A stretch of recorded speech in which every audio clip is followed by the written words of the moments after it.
Kama kawa kama dawa, tuko hapo kuanzisha siku yako njema, ikiwa leo ni siku ya Jumatano, mwezi wa kwanza, si mwezi wa moja, mwezi wa kwanza mwaka 2025. All right, karibu sana to the show. My name is Anodida. Of course, we ensure that you get everything you need as you kickstart your day. So much is happening, and that is why we are here to ensure that you are up to date. And my name is Fred Indemuli. Yes, today, very interesting conversation we'll be having later on here about the silent struggle. What's this about? Right, you know, when we talk about suicide, this is something that is not talked much about. The untold stories, the unspoken moments. So we are bringing together gentlemen, mental health champions, youth leaders, student leaders to talk about suicide in schools. What are really the triggers and common patterns that are there when we talk about suicide? A very timely conversation, because it comes at a time when a number of medical interns have actually been driven to taking their own lives because of the frustrations of their work. So that's a conversation you don't want to miss. It will be coming later on this session of Morning Cafe. But before that, we're going to be having State of the Nation, just taking a look at the big conversations, both in the dailies and beyond. And for that conversation, we'll be having Dismas Mukua, political risk analyst, Arnold Maliba, head of policy and public affairs at UDA party, political analyst Josephat Kamanya, and politician Kathy Irungu. So a quick look at the dailies this morning, and we start off with the Daily Nation. Matters to do with the ongoing, let me not say ongoing, ongoing discussion about the abductions. Yes, because it is still a very hot topic. So the Daily Nation goes with this headline: men who owe us answers, and there are two of them there. We'll be looking at who exactly these people are. On the Standard, abductions. What does this man know? The same theme about abductions. That's a Standard. On the People Daily, a different story there: how taxman is drinking your money, literally drinking your money. Wanakunywa hiyo pesa. Interesting, that's one. I'll be telling you how they're drinking it. On the Star, Ruto to hire 6,000 teachers in 3 years. Well, is it a promise? Is it something they're going to do? They said 16,000 teachers by January. They keep banding around numbers, 76,000 teachers since we came in. Okay, 6,000 in the next 3 years. Ama tuache promises tufanye tu. Tuache kwanza. Lakini anyway, that's the Star. All right. On Taifa Leo, Gachagua ataka tume ya kuchunguza uteketaji nyara, wizi wa ardhi na ufufuzi wa magenge kama Mungiki. Habari kuu pale wanasema akataa kufiata mdomo. Amesema mimi sinyamazi, I'm a truthful man. Gazeti la Taifa Leo hilo. Matters Business, Starlink now faces higher license fees in fresh rules, and this is definitely a reprieve for local ISPs, that's internet service providers, who are really concerned about the entry of Starlink into the Kenyan market. Across the border in Uganda, some drama there on the Daily Monitor. They say Besige's lawyer jailed after banging the table. For contempt of court. Now the picture there is a battery of lawyers representing the opposition leader Kizza Besigye, and right there in the middle you can see our very own Martha Karua, who's leading this team. Finally she got her license, and so she's allowed to lead the team. But the legal team of Uganda's opposition leader has greeted with horror and dismay the news of a 9-month sentence slapped on one of its members after an incident-filled session in the General Court Martial provided a lot of hot air but little lift-off. Hey, I'm telling you the words they use here. So what really happened is that this lawyer got angry in court and banged the table at the judge. Judge akamwambia, unapigia meza nani? Miezi 9 korokoroni. Miezi 9 baadaye wamkubalie tuende nyumbani, alafu akirudi atakuwa na mtoto baadaye. Daily Monitor. That's the main story on the Daily Monitor, finally, because the court sessions finally started with the lawyers, especially defense lawyers, arguing their preliminary matters as well. Meanwhile, Kizza Besigye remains behind bars, and you can see his image there on the bottom of this page. Other quick highlights on the front page of the Daily Monitor in Uganda: traffic diversion as Kampala AU summit kicks off. So matters in Kampala. I don't know if our president will be traveling there, but yes. We have another one here: how bank client lost savings to online tricksters. You know, we were having this conversation yesterday on setting financial goals for the year 2025, and our guest mentioned that nowadays, you know, kuna conmen wengi sana, and we're easily conned on social media sana. So this is it's not just in Kenya, it's also happening in Kampala. All right, that's a Daily Monitor. Staying in Uganda, the main story on the front page of the New Vision: New garbage site, ministers, experts clash. Yes, you remember the accident in Kampala last year that killed over 40 people at the landfill that crumbled. Now there's a new garbage site, but they're still clashing on where it should be placed. Technocrats say proposed KCCA landfill will lead to bigger disaster. So they fear that there could be another disaster in the making. That story is on page 3. Shida za takataka tu. Hata hapa Nairobi tuko na shida kama hiyo. Sana. They still make mention of the Besigye trial, which has stalled again. Now, unfortunately, this gentleman in the middle here is a lawyer who's supposed to be representing Besigye, but now they are behind bars with his client. And he's been slapped with a 9-month sentence. Interesting. So you can imagine the fate of Besigye there. Unakaa hapo ndani na hata wewe na lawyer wako. Mko ndani nyote. Nyote ndani.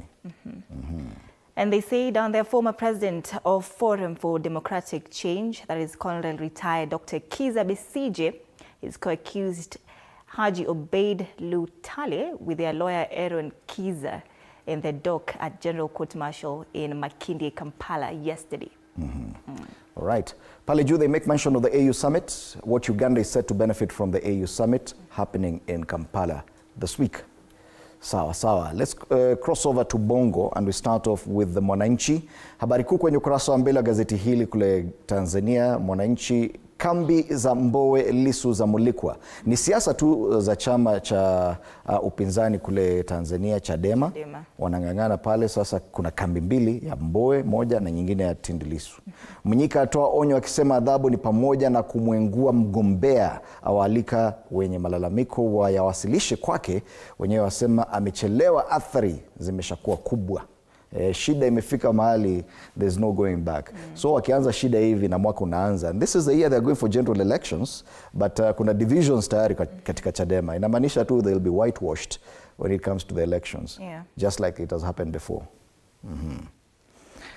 Kibano wasioendeleza visiwa kiuchumi Zanzibar, ni habari nyingine ambayo imepewa kipaumbele kwenye ukurasa wa mbele wa gazeti hili.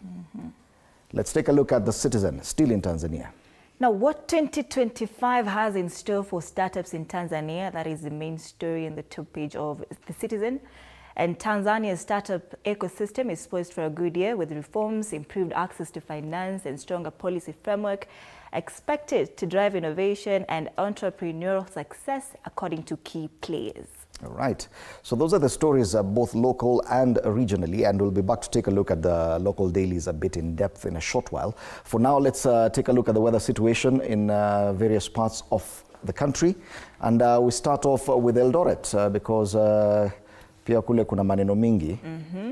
And in Eldoret, it promises to be a chilly morning at 12 degrees Celsius as we speak. Feels like 11. I don't know what 11 degrees Celsius feels like. In Nairobi, we rarely get to that, but probably around July. Yeah. For now, yes, promises to be a rather sunny morning, a bit of cloud cover later in the afternoon, highs of 25 degrees, so not so bad in Eldoret. Let's cross over to Homa Bay.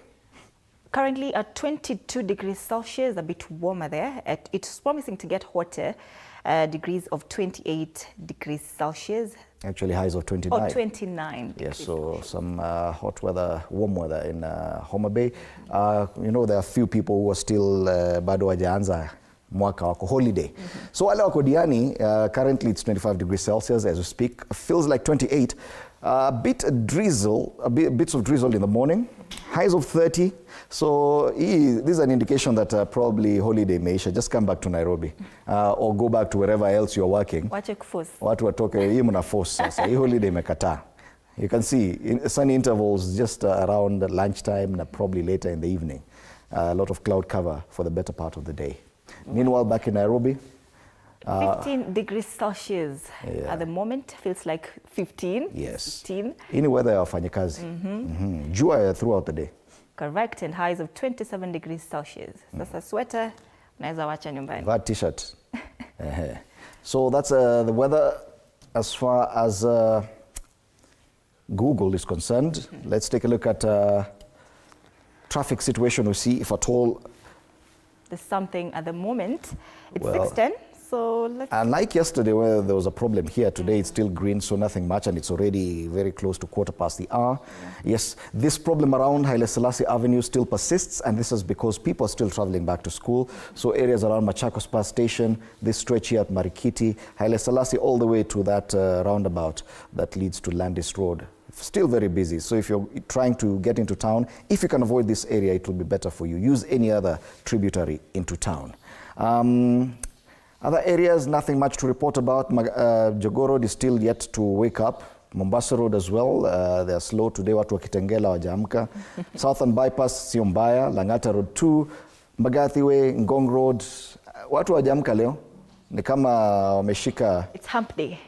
Shafika katikati. I can see something here along Wayaki Way towards town, just before you get to, and this is an area around Nairobi School, just before you get to the main gate at Nairobi School. After you come from Kangemi, there's a bit of a slowdown there. There are some bumps there.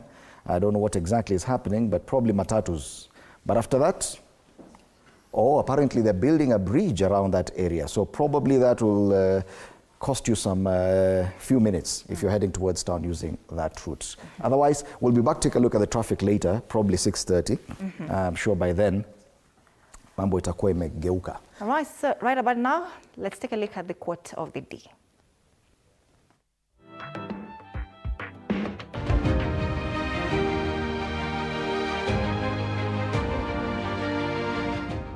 You have to believe in yourself when no one else does.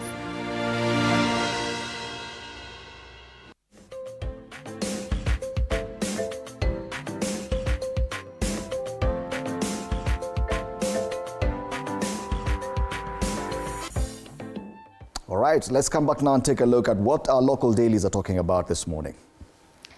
All right.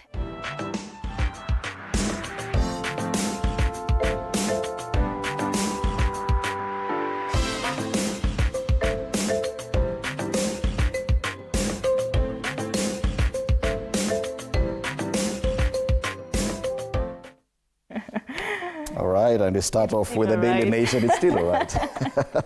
We start off with the Daily Nation, and the big headline there, men who owe us answers. These two gentlemen are on the spot. On one side, the IG of Police, Douglas Kanja. On the other side, the Interior CS, Kipchumba Murkomen. They're on the spot. The rising number of abductions has put security and criminal justice system leaders in the spotlight due to their delays and failure to prevent the enforced disappearance of government critics.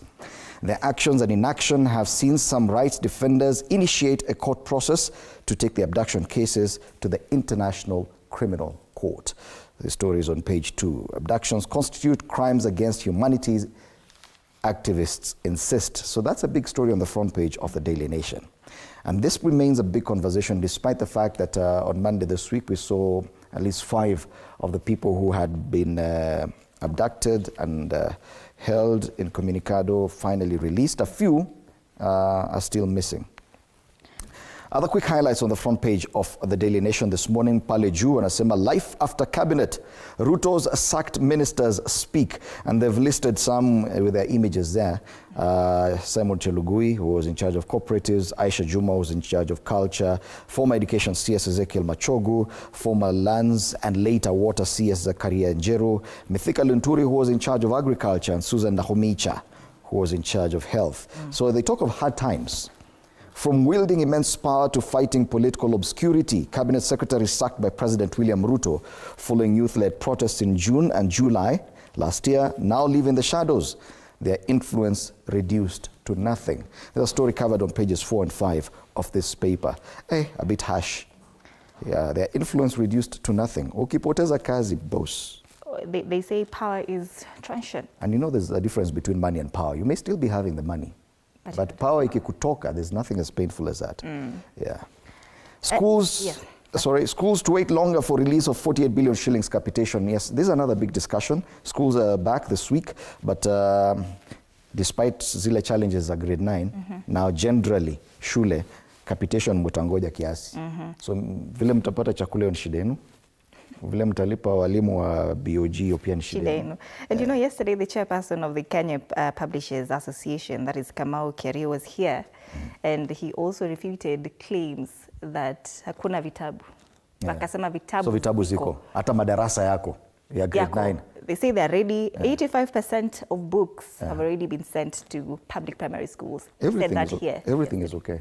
Kuna vitabu, walimu, madarasa. Na hata hii pesa unasema itangoja. Hiyo pesa iko. We will be there. Yes. That's the main story on the back page.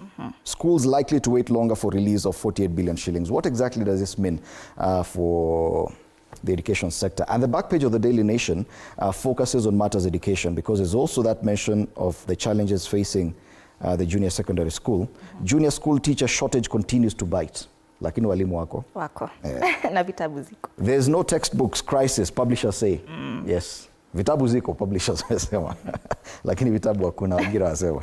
So matters education given prominence on the back page of the Daily Nation. So we move on to the next one, and that's the Standard.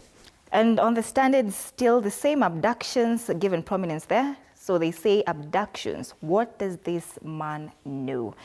And that is Inspector General of Police Douglas Kanja, who is today expected to appear in court to explain the mysterious disappearances of young Kenyans. Should the country expect answers from the police force?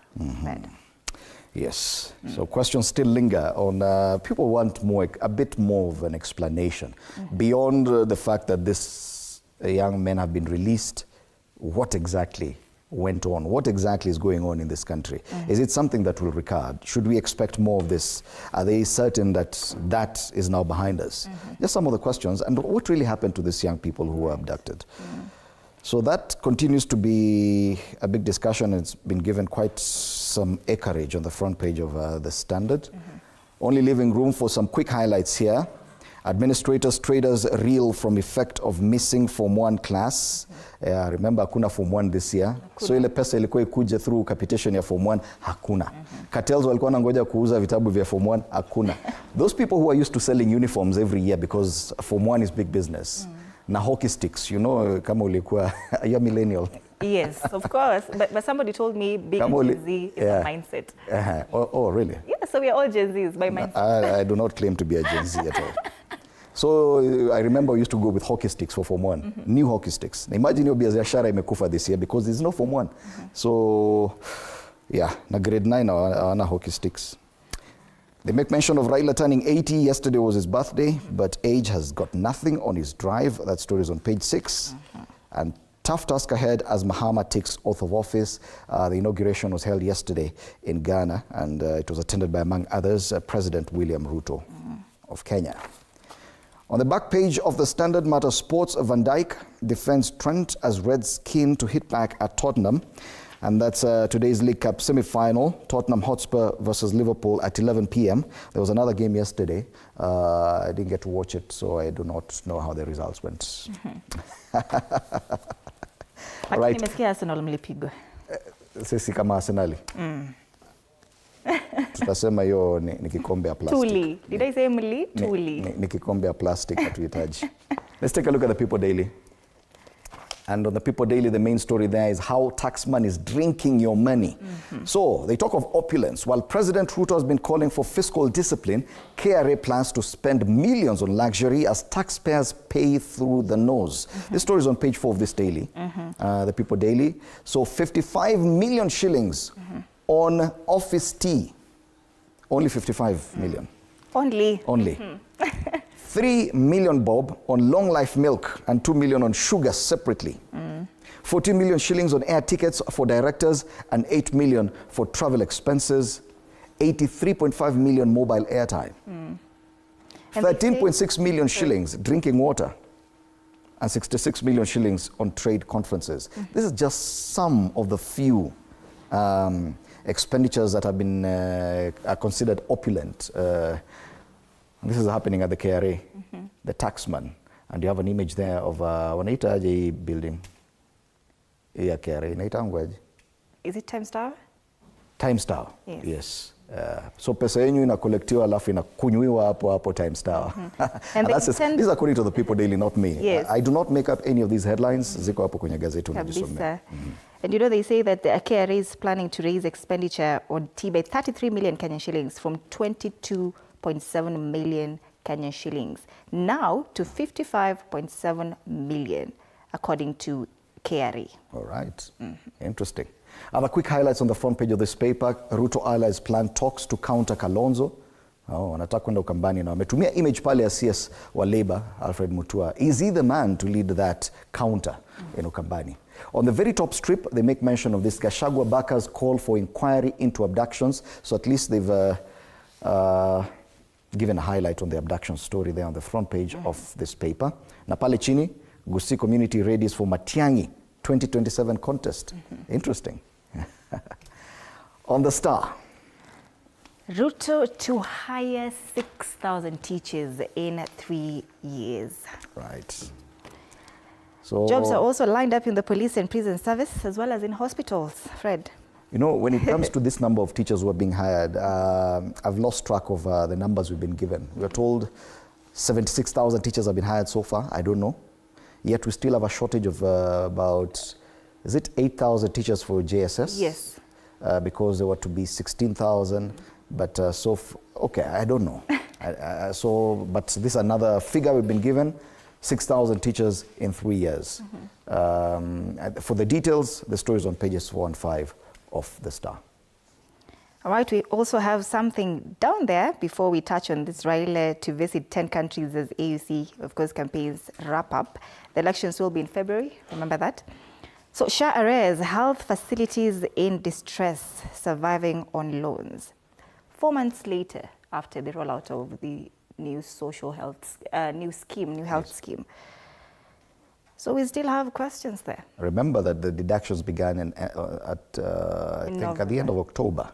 So yes, you've already been deducted for October, November and December, but there are arrears. Health facilities are in distress and surviving on loans. So where exactly is the money going? That's a question many people who have pay slips will be asking. And you know, the Ministry of Health says they've already paid the claims to these hospitals. Okay. So again, there are questions there. Resistance, how former DP Rigathi Gachagua has lit fire against Mount Kenya lawmakers. That's another story on the front page. And I think the Star is the one paper that has really focused on what's happening with Rigathi Gachagua. They had him on the front page yesterday.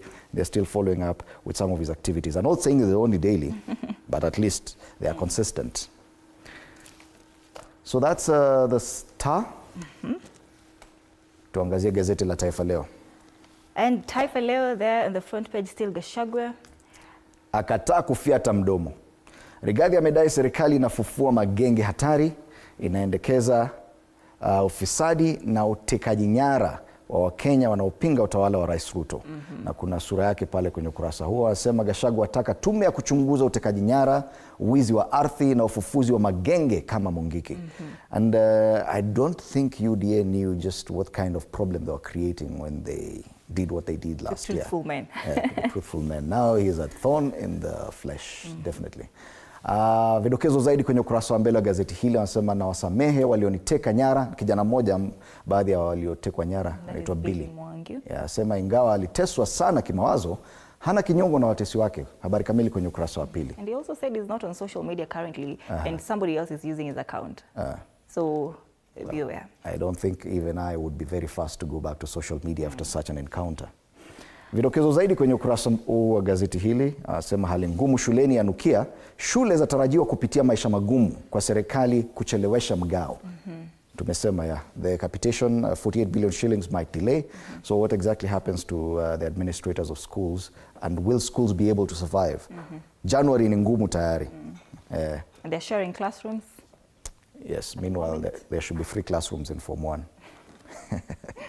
Jinsi polisi walivyoficha mauaji Kenya ni habari nyingine kwenye kurasa za 10 na 11 gazeti hili. Na maisha yao baada ya uwaziri, I think it's the same story on the front page of the Daily Nation, talking about the CSs who are fired.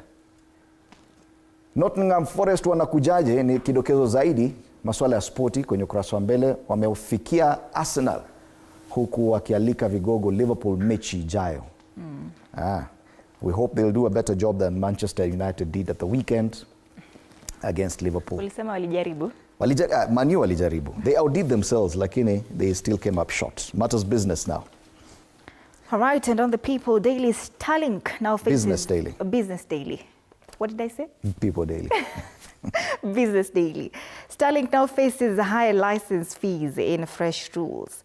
And they also say down there the CAI is a 4 million Kenyan shillings yearly satellite rights fee, or 0.4% turnover. You know, initially when it was announced that Starlink was coming into the Kenyan market, local internet service providers were not very happy, including Safaricom. And they said, wanakuja kuharibu biashara because they are offering cheaper rates, and they were really pressing the Communications Authority kuongeza bei ya leseni.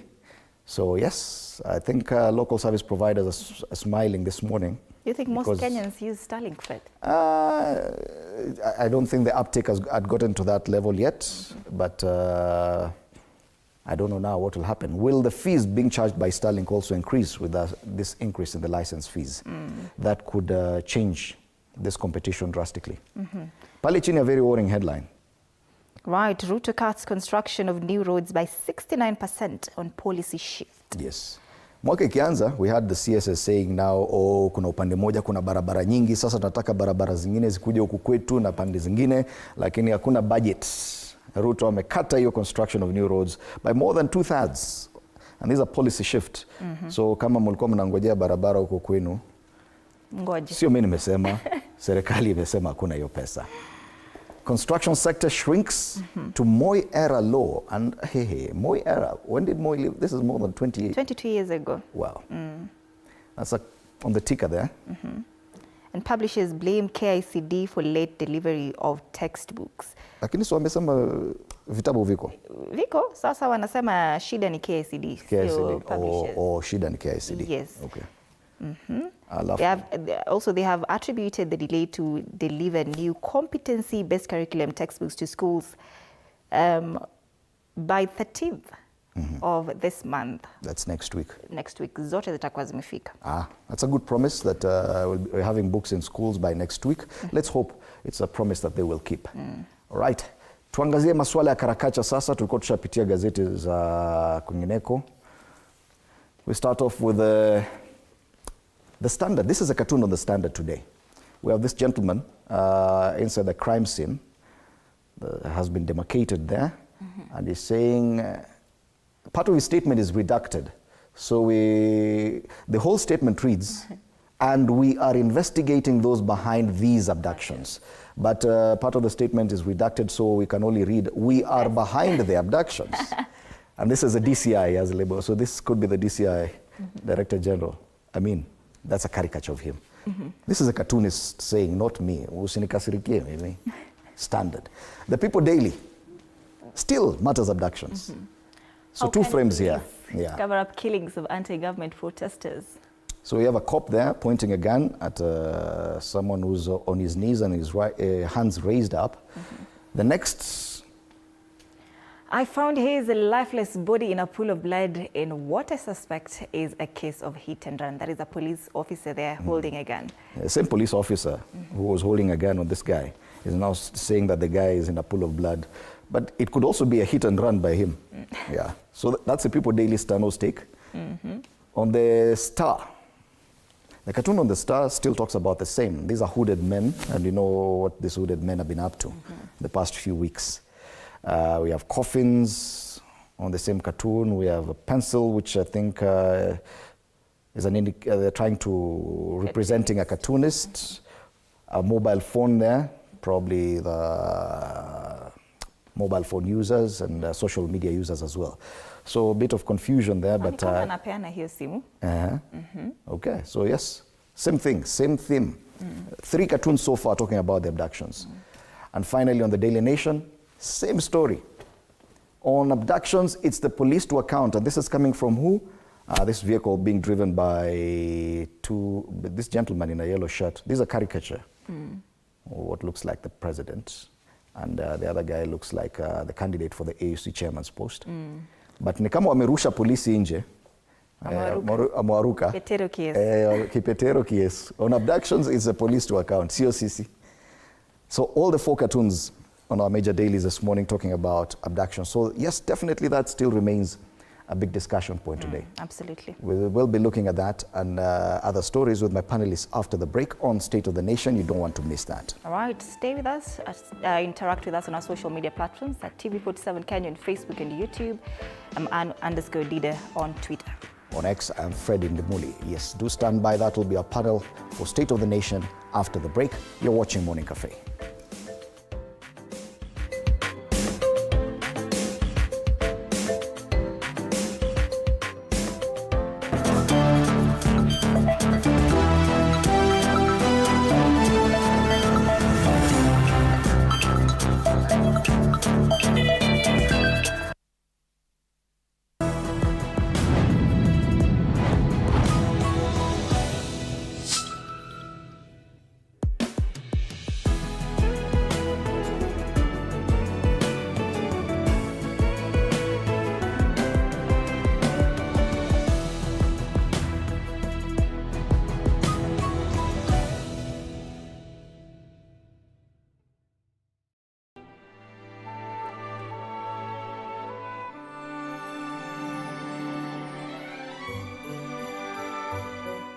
This December, learn about safety precautions to take into consideration this season. If you can remember, if you drive on a motorcycle often, to make sure that you have a helmet, it's key to decreasing the severity of the accidents. If you are passing in a bus from Kakamega to Mombasa, in between, just stand up, stretch your legs, and even when you are seated, keep pumping your feet, keep moving your feet to avoid that long stasis of blood in the veins. Healthier options for you to maintain a balanced lifestyle amid the holiday hustle. Eating healthy really doesn't mean that you have to deprive yourself, but we really just have to factor on how to strike a balance. Portion control and moderation are very key. Let us enjoy the season, and at the same time, let us try to watch our health and our well-being. Happy holidays.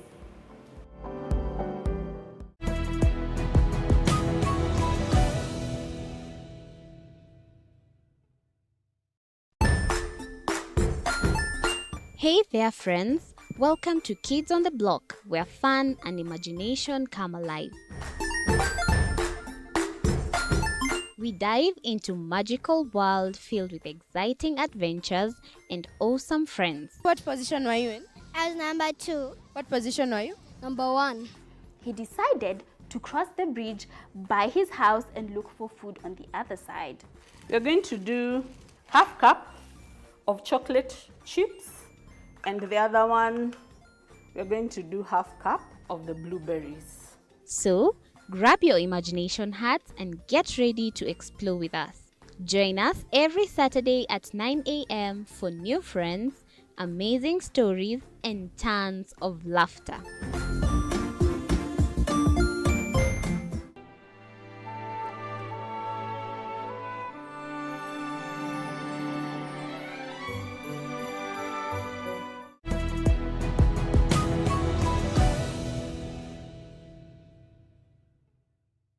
Join us as we explore the journeys of those who defy the odds and break barriers. We dive deep into the stories of triumph. Sometimes when parenting a child with a special need or whatever disability, family life becomes a bit complicated and you may end up raising the child on your own.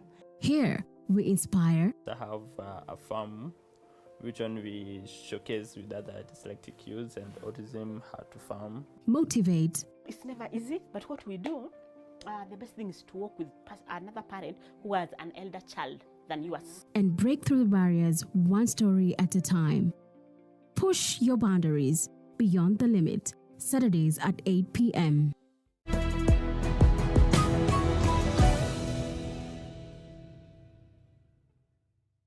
The Grind, where business meets brilliance. It's not just about the ideas. I was working as a shampoo boy.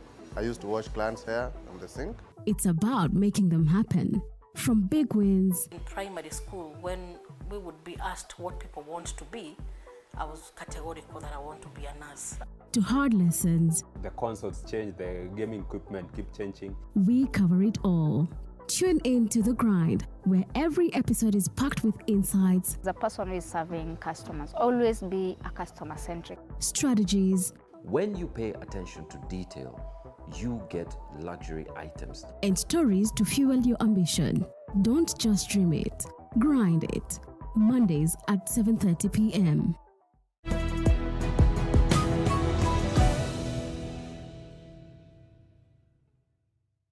Jiunge nasi tunapoangazia safari za viongozi bora.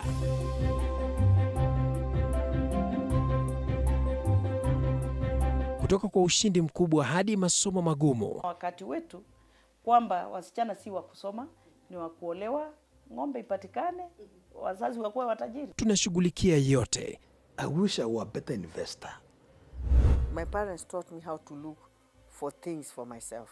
Tazama Mfahamu Kiongozi, ambapo kila kipindi kimejaa maarifa, mikakati na hadithi za kukuza azma yako. For me to succeed, I have to fight. Kila Alhamisi saa 1:30.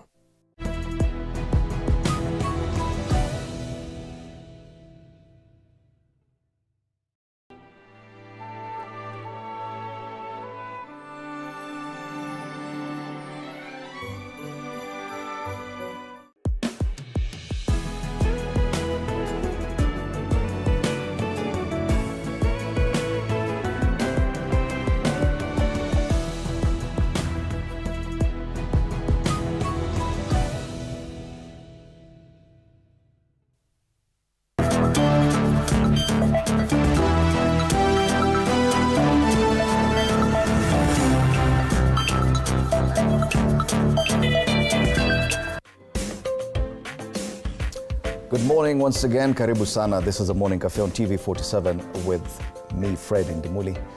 We want to take a look at the main stories, the main headlines today, and of course, we've just been looking at the dailies, and it would appear that there's no escaping this discussion around the abductions. It is the main story on the front page of the Standard. Abductions, what does this man know? And by this man, they talk about the IG of Police, Douglas Kanja. Something similar on the front page of the Daily Nation, men who owe us answers. And we have two images there, the picture of the police IG and that of the CS Interior Kipchumba Murkomen. So people still looking for answers. It is a main story also on all the cartoons from the four dailies we've been looking at this morning.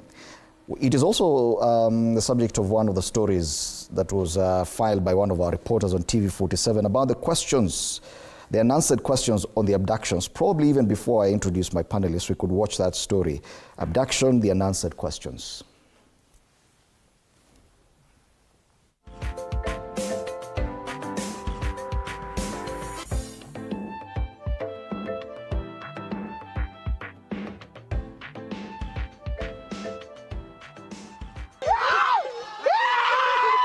It is the joy of a mother finally reuniting with his two sons after a long wait. Nimeshangilia kabisa vikelekele. Sasa sina story mingi, ndio niko na furaha kabisa. Sasa saa hii sina ya kusema juu nimeona hawa. Niko na furaha kabisa. Gideon Kibeta, the second born in a family of 10, was allegedly abducted on 25th December and was later dumped at Luanda area of Vihiga County, while his brother Ronnie, who was equally abducted, was dumped in Machakos County. Nilipofika Luanda, nilisikia wakisema toa kisu. Nikadhani wanataka kuniangamiza, so hapo wakakata kitu walikuwa wamenifunga nayo mikono, then wakaniambia, wakafungua macho, wakaniambia kimbia uone na usione nyuma. Kibet explains that unknown people in a white double cabin vehicle appeared in Kikuyu town after his meeting with Busia Senator Okiya Omtata, where he was bungled into the car and covered his eyes with his shirt. I had an appointment with Okiya Omtata. Okay. Then after that, I boarded a super metro to Kikuyu. After kushuka kwa super metro, some just distance about 5 meters, a certain suspicious lady came. I heard her saying, "Mko wapi?" Out of sudden, about 4 men sprang and and wakanishika kwa mwili. After hapo niliweza kuwekwa ndani ya gari na watu walikuwa masked themselves, na wakaweza kurarua shati langu, kufunga nayo macho na wakanifunga mikono. Ronnie Kiplangat Kibet's brother recalls a similar ordeal where unknown people dragged him in a car on his way from church. Although Ronnie believes he was mistaken for his brother Kibet. The only thing that I recall is being thrown into a vehicle and being taken where I can't really recall. Perhaps they were trying to abduct me because of my brother. I can't really say they had the main reason for abducting me. It could be because of my brother.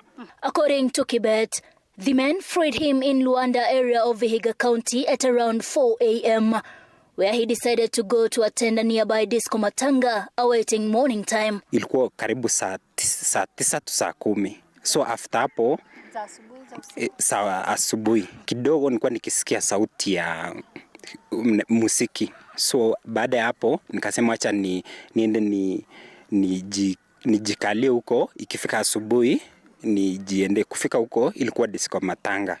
However, Kibet has denied allegations of having abducted himself, as claimed by a section of politicians. Hatuwezi tukajiabduct alafu tukakuja mpaka nyumbani. Mzazi haizi lia bure juu ya kujiabduct hadi tukafanya mzazi alie siku kadhaa. In Embu County, Billy Mwangi, who was also abducted and released yesterday, shared what he went through in the hands of the said abductors. Nilikuwa naenda kunyolewa ndio niweze kurudi kwa nyumba. So kufika kwa kinyozi ndio nikasubiri dakika kama 20 and a double cabin came and picked me up juju, nikaingizwa kwa gari. Sasa kutoka hapo sijui kulienda aje. Although he acknowledged the challenges he endured during his time in captivity, he refrained from sharing further details, citing mental distress. Niko sawa lakini niko under medication na niko psychologically traumatized. Mwangi expressed his gratitude to the Kenyans of goodwill who stand by his family and advocated for his release on social media. Shukuru Kenya nzima, na shukuru watu wa Embu kwa sababu waliweza kunipigania. They had a peaceful protest. To mark his freedom, the family has organized a Thanksgiving service which is scheduled for Sunday. Pia nashukuru wazazi kwa sababu wamenipigania pale kotini, pia kwa maombi. The three were among the 5 youths released on Monday after the abduction. Chichi Josephine, TV 47. Kama vile umewalinda. Yes, and that will be our very first discussion this morning. Allow me to introduce my panelists today. Very privileged to have Arnold Maliba with us. He's the head of policy and public affairs at the UDA party. Arnold, happy new year na karibu sana. Asante. Next to Arnold, we have Kathy Rungu, a politician and political commentator. Happy new year, Kathy. Karibu sana. Good morning. Happy new year. Thank you for having me. Political analyst Josephat Kamanya also joins us this morning. Happy new year, Josephat. Hey. Good to see you. Good morning. We also have Dismas Bokua, political risk analyst. Dismas, happy new year. Happy New Year. Karibu sana TV 47. Asante sana. Let's start here, Dismas. We are a country governed by the rule of law. This is a legal principle that everyone is under the same law, that we're subject to the same laws and none is above the law. We have on the front page of the Standard a quote by your party leader and the head of state. Says the police service, being an independent institution, can make independent decisions on investigations, prosecutions, and maintain the rule of law. Meanwhile, Inspector General of Police Douglas Kanja is today expected to appear in court and explain the mysterious disappearances of young Kenyans. We've seen a number of people, mainly from even members of the UDA party, saying that these young people abducted themselves.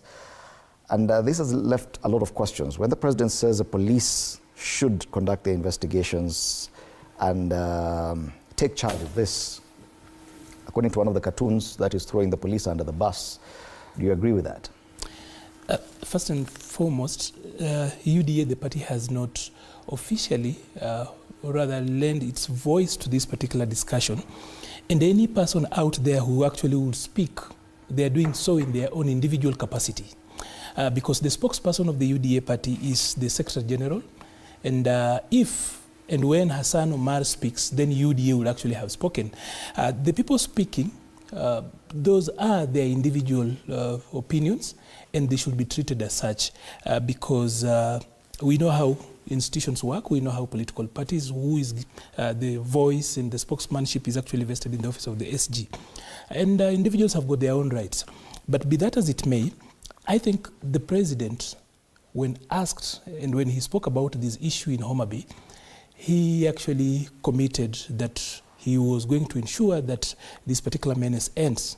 So if the president says that this is a menace and it should end, if the IG of police comes out and says that they do not know what is happening and they are not the ones doing, if an individual comes out and then says that he is defending government, which government?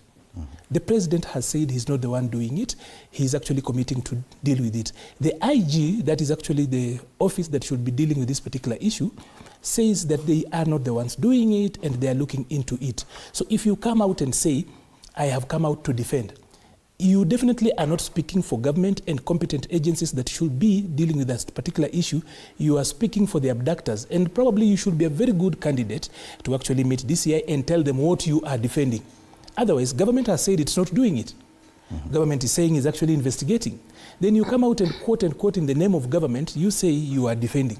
As in, which government are you speaking for and about? Because the president, who is the spokesperson of this particular government, has said this is a menace, it must stop.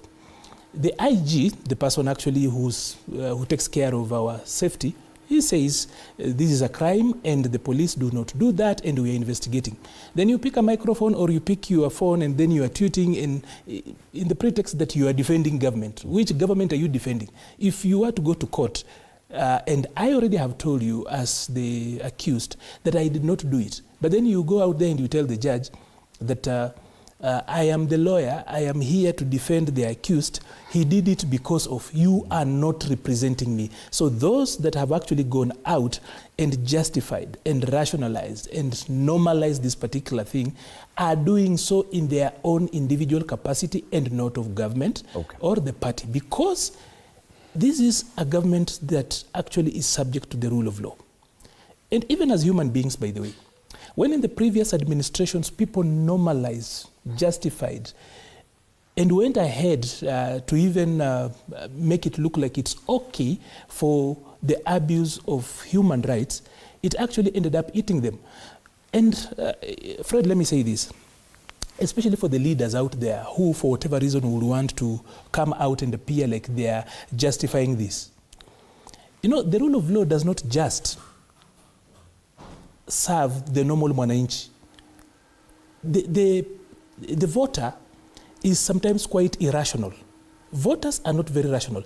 And the rule of law, a lot of times, actually protects leaders against their own people.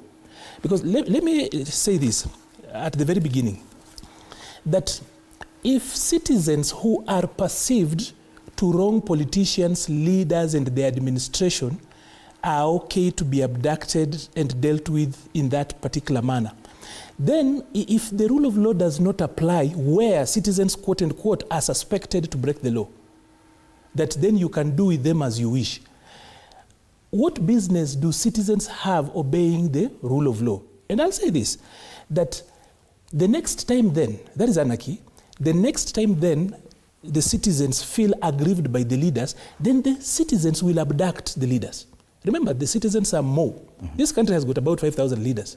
We have got 55 million, going to 60 million people. So if we justify that if citizens make the people in power are alleged to actually wrong the people in power, it is okay for us to actually go against the law. Then we will also be telling the citizens that it's okay. The next time I am told that my MP has actually used CDF wrongly, then I will proceed with the boys in the village and But abduct the MP. the concern, Kathy, is that some of these comments were made on the same platform just before the president speaks. And people come out very vocal, using the same platform where the president will speak, justifying some of these things. We hear what Maliba is saying, that they should not come out and defend what is indefensible. But they're doing it right in front of the president. That in itself is a problem, don't you think? Yeah, thank you very much. I think it's because we also like playing politics with some very serious issues. You know, the issue of abduction, in as much as for me as a mother, I'm actually very happy to see that these children or these young people are back to their families and they have been reconnected back to the community. And we are happy that we can at least see them. You know, in the Muli, the question that I've been asking myself since the release, and I want to call it a release because they were just dumped wherever, I've been asking myself a question since the Gen Z demonstrations or the protest of June, you know, which is about 6 months ago. Up to now, we've lost so many young people. At least we know there are those who were killed. We know there are those that we keep saying that they are missing. We know that there are those who are, who cannot be accounted for. Their families do not know where they are. And I've been asking myself, could it also be that some of these young people are still being held somewhere? And if they're being held somewhere, who is holding these young people? And can they get released as well? You can see how the families got very excited when they saw their young men, you know, come back home. We've just watched the video of Billy Mwangi and the Kibets, you know, and the families were really excited. I think even the other families would be very happy to see their kids come back home. But then back to the question that you have asked of, you know, people saying this or the other, even in front of the president and defending, you know, what should not even be defended, because abduction is wrong and we must actually call it out. It is wrong. The other day, I think I was having a conversation again on this very bench with you, and I said, if there is such a team, because the police have said they're not the ones who are abducting our children, you know, the president, the leadership of this country has actually said that they have got nothing to do with abductions. So who is this who is abducting our kids? And if there's such a group that is doing such things, the group should be dismantled immediately. We should not even be debating about this issue. But then you're saying, and it is true because I had it myself, some leaders, you know, took to the podium, took the mics and said, you know, how are watoto wenyu? You know, telling us mothers and telling parents that we need to teach our children manners and we need to tell them to stop insulting leaders. I mean, really. And it was said in front of the president. It's like the president is saying this, and some leaders are saying the other, which, I mean, calls for, some of us are asking a lot of questions. First of all, where does the buck stop? And number two, what is this that those leaders know that most of us or majority of us do not know? This is something that we should not be supporting at all. As Kenyans, lives have been lost, and lives are sacred. The other question people are asking is the police have come out and said it is not them. Clearly it is not them. Yet a crime has been committed, or a crime has been claimed to have been committed. Yet we don't see any kind of action from the police even in collecting statements from these people claiming to have been abducted. Some of them were delivered home by the same police officers. And you wonder, okay, who's telling us what? Are you buying it, Josephat? Well, a very good morning to our viewers, and a quick reminder to other road users, let's be safe and share the road. Well, Fred, I think under this regime, what we're experiencing is there is an attack on the democratic space. Because remember, all these abductions, they are lingering around the expression of frustration and dissatisfaction with the leadership of the day. So that is one. And two, I see rampant violation of our constitution, because we are supposed to be a country that is led by the rule of law. But then here we are faced with a situation whereby we have all the security agencies, the DCI, the NIS, everybody, including the president, saying that there are no abductions happening. I mean, sometimes in the morning. Then in the afternoon, you will hear confessions that yes, we are looking into it. But the truth of the matter is, the government is responsible for the abductions. either through action or inaction. Because abductions are happening, that is a fact, and people have died. You know, we've lost lives, unnecessarily so, because we should be free to engage in a political discourse, agree and disagree on how we want to be led. People have died, lives have been lost, people have been injured, and luckily others have found their way home. But if the government of the day is not able to tame a rogue agency, we don't care who is leading it, whether it's coming from the government front or the accusation is coming from other quarters in political quarters. We do not care as Kenyans. What we want is to feel safe, and we want security for all Kenyans. That is the responsibility of the government, to protect life and property. They are failing to do that. So, regardless of the details, there should be control on our security agencies. They should have been on top of this to tame it. On the first instance it happened. We cannot have Kenyans going missing days on end. Yes. Remember, it also touches on the abduction, if you may call it so, or is it a repatriation of one Besige. He was here in Kenya, mysteriously he was found in Uganda, you know. So what are we talking, what are we saying about our security agencies? What are we saying about our safety? What are we talking about human rights and freedoms that are very well enshrined in our constitution and all the regional agreements we have with other countries? So the government is squarely responsible for either action or inaction. And the buck stops with the president, then he should strike on all these leaders of our security agencies that we have. Further, these politicians are no longer leaders in this country. New thinking, modern wisdom informs us that these are our employees. So there cannot be a position whereby one day I cannot question my employee on what they are doing and what they are not doing. And when they feel aggrieved emotionally, then they violate the law and punish people. We need to have that conversation. The link between this security and politics is also very interesting, and the fact that politicians are very vocal about something that should be about security, and they say, some of them saying that ingekuwa ni mimi, I would have done even worse, right in front of the president. Then that in itself portends a risk for this nation. Do you see that risk as a political risk analyst? That's a loaded question. Now, politicians will always be politicians. Most of them are reckless. As Arnold Maliba has demonstrated, you did pose a question, and he decided to beat around the bush. He didn't answer, although he spent a lot of time.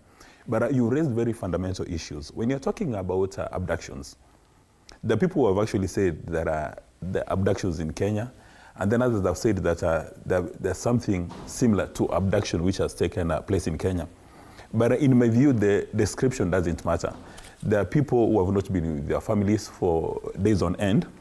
And you recall when you're sworn in as the president of Kenya, you swear to protect lives and property within the territory of Kenya. So anybody within the territory of Kenya, any human being, and anybody who's got a property in Kenya has got a valid expectation that the administration of the day will protect them. So we can go around small circles, but the buck in Kenya stops with President William Samoei Ruto. However, with the 2010 Constitution, we've got institutions which are responsible. So in this case, it's the National Police Service. So Kenyans have got a very valid expectation that the leadership of the National Police Service will actually come and give us a state of abduction to establish material facts, whether in fact we've had abductions in Kenya. Now, if we have not had abductions in Kenya, then what has been going on? Because again, we live in an era of misinformation and disinformation, but the material facts. The clip you played earlier on says that these boys have been missing in action. They were dumped in the morning, others found their way to discourse, but they've not been with their families. So to avoid misinformation and disinformation, Kenyans have got a valid expectation that the Inspector General will come and offer clarity. Now, the administration says there's not been any abduction in Kenya. Part of the society says that there's been abduction. So whom are we going to trust? Even, yesterday when the media reported that the people who are described as being abducted have been released, people cast aspersions on the capacity of the media in Kenya to do actual news. So they actually waited for the people who have been released to come and face the media. So this abduction, you know, it raises fundamental issues. There are, first of all, there is a freedom of expression. Are you going to be penalized for freedom of expression? There is freedom of association. Are you going to be penalized for freedom of association? There is now the trust issue that for some reason, and you know you're part of the media in Kenya, that there's a good number of the Kenyan populace that don't even trust the local media, that they now have to go to CNN, BBC, Al Jazeera, and confirm what is happening locally. Does it mean that part of the journalists in Kenya have undergone compromised training, or their training has been, or rather, their reporting has been compromised, that when a particular media house covers a story, people sit back and say, wait a minute, is there mischief in this story? So in my view, this conversation around abduction must be addressed comprehensively by the Inspector General of Police. He must give us a substantive statement to offer clarity. Number two, the relevant committees of our houses, the Senate and the National Assembly, by now they should have invited the Cabinet Secretary responsible, the leadership of the National Police Service, and grill them, not in camera, but in public view.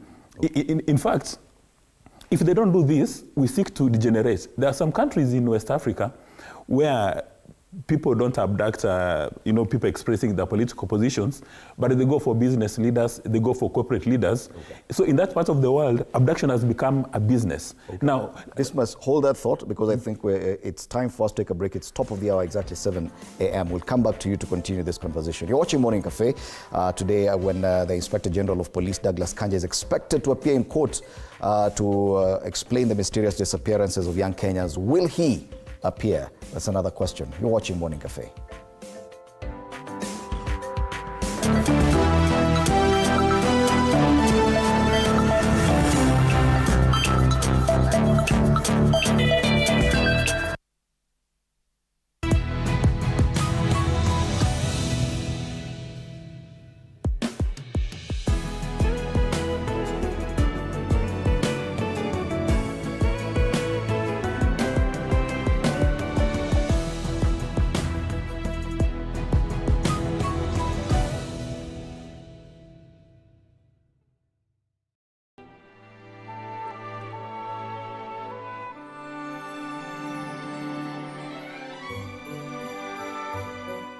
This December, learn about safety precautions to take into consideration this season. If you can remember, if you drive on a motorcycle often, to make sure that you have a helmet, it's key to decreasing the severity of the accidents. If you are passenger in a bus from Kakamega to Mombasa, in between, just stand up, stretch your legs, and even when you are seated, keep pumping your feet, keep moving your feet to avoid that long stasis of blood in the veins. Healthier options for you to maintain a balanced lifestyle amid the holiday hustle. Eating healthy really doesn't mean that you have to control, and moderation are very key. Let us enjoy the season, and at the same time, let us try to watch our health and our well-being. Happy holidays.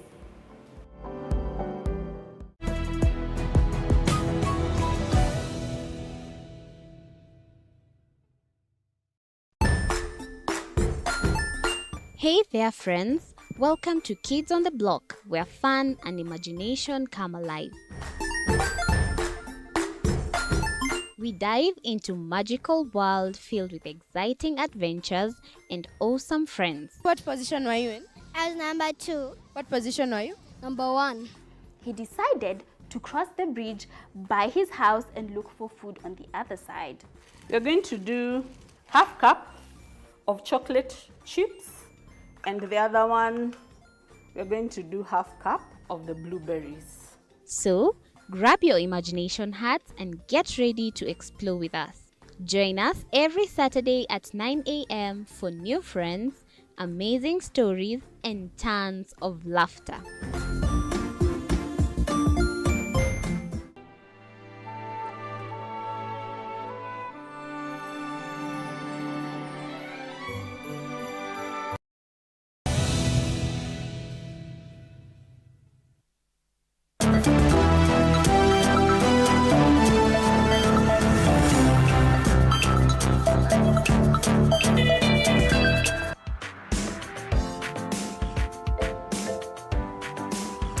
Welcome back.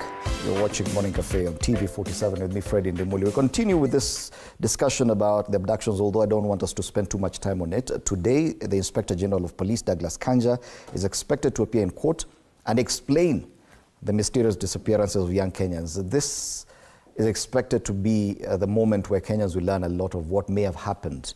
Yet, we're still asking the question, will he really appear in court? We have memories of what happened last year when Gilbert Masengeli was the acting Inspector General of Police on a similar issue. He was summoned in court and he never appeared.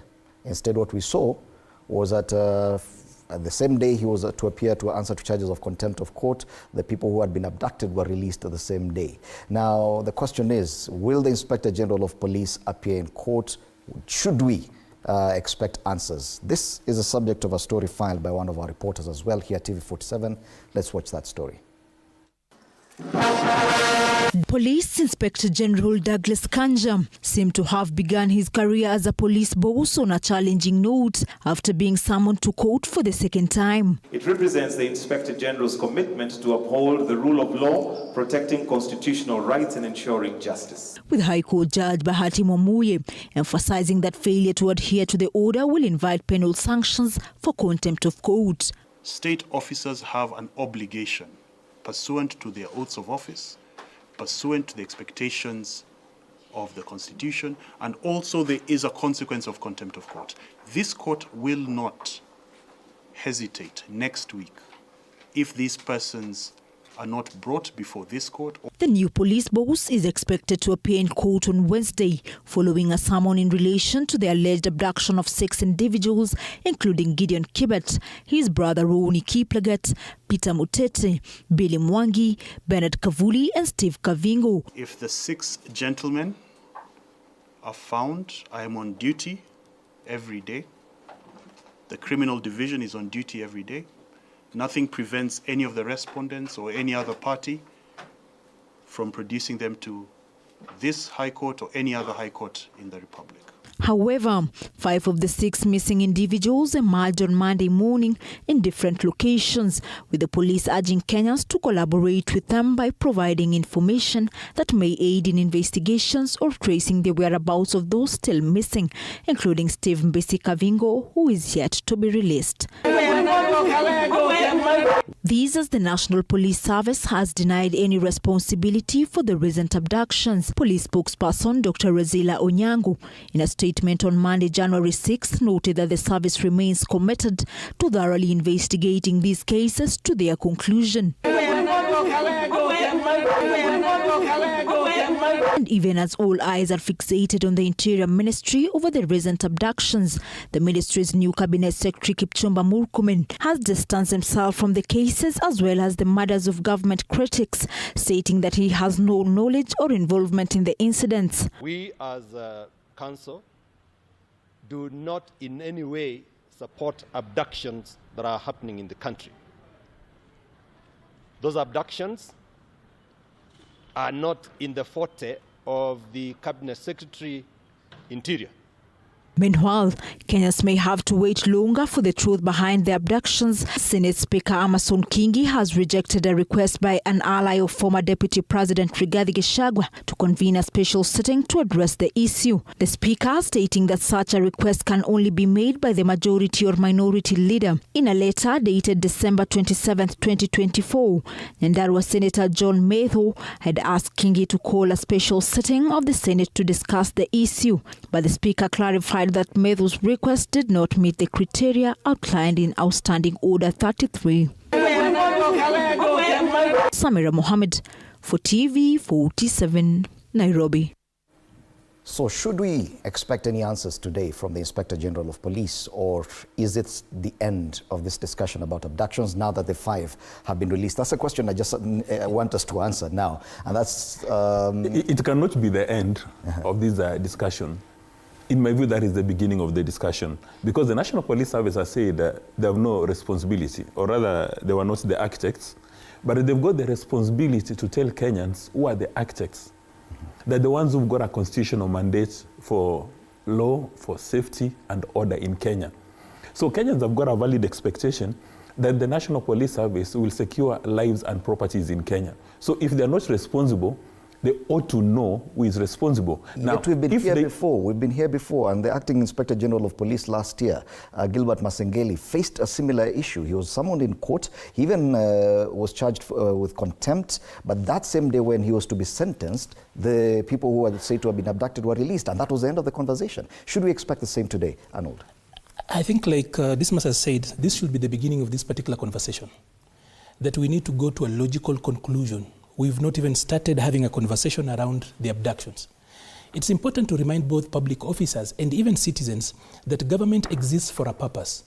And even in the evolution of government primarily existed because of keeping law and order to protect us against each other, and secondly for defense. And of course over time it has increased to public goods, providing public goods, even being part and parcel of the economy. But the reason why government exists is for law and order.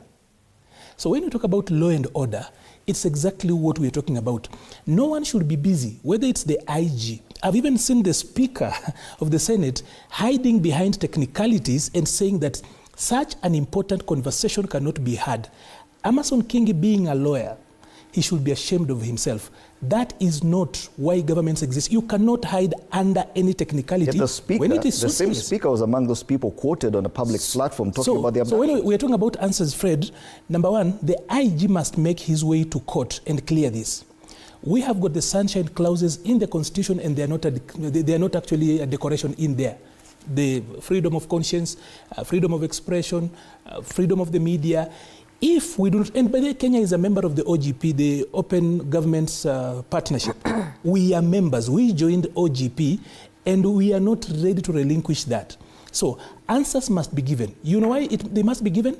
When the president, when the current administration came to office, the president denounced the abductions and the killings that had happened. He spoke about having disbanded and ordered the disbanding of all those what were called killer squads. What we did not do is that we'd never had a conversation as a country. What happened to the officers that belonged to those particular squads? Where did they go? Were they punished? We never followed through that particular conversation to conclusion. So if we just disband them and we know that they were breaking law, it means that we can utilize them any other day. The same thing with this. 2 years later, more than 2 years later, nothing has happened. Kathy, are you confident that today we're going to get any answers? You've been here and you've seen what has happened in previous instances. Yes, first of all, I expect that the Inspector General of Police will make his way to court, and that is very important because he needs to do that as a responsible Kenyan. But then, while at it, I think it is important. There's something that I've just looked at the clip that we've just played here, how now the opposition of the former or the impeached former Deputy President Rigathi Gachagua, what they have said about forming a commission so that they can investigate into these issues. I think I want to support him for the first time, that is a very good move. But while at it, let's go back to even the people who were abducted during the protests that were led by Raila Odinga. I remember at that point, and that is what brings all these problems, and that is where we are busy discussing these issues, debating instead of getting to the real cause, or actually looking, because this is a very deep-rooted issue, the issue of abduction. What people do, what politicians do, every time they're in power, they take advantage of that very position that they are holding, and they start, doing all these manner of things like abduction, as we are calling it. Let's go back to that time, I remember at some point, even the security personnel of the Right Honorable Raila Odinga was abducted, and he was put somewhere for a couple of days. Let's go back to those days. We are not just going to talk about abductions. As my brother here says, let the conversation start. But let's go back to even those people who were abducted then, and let's understand who did what, why did they do it, how can we stop this? Okay. Yet we're still concerned about the other institutions that should be driving this conversation. Whether or not the Inspector General of Police shows up in court, Parliament too can do its part. Yet we are seeing that there's a pushback even on that front. The Speaker of the Senate, who himself has been quoted making some comments about these abductions, as Maliba says, hiding behind some technicalities to say that conversation cannot be had because the leader of minority, or it should emanate from either the majority or minority leader.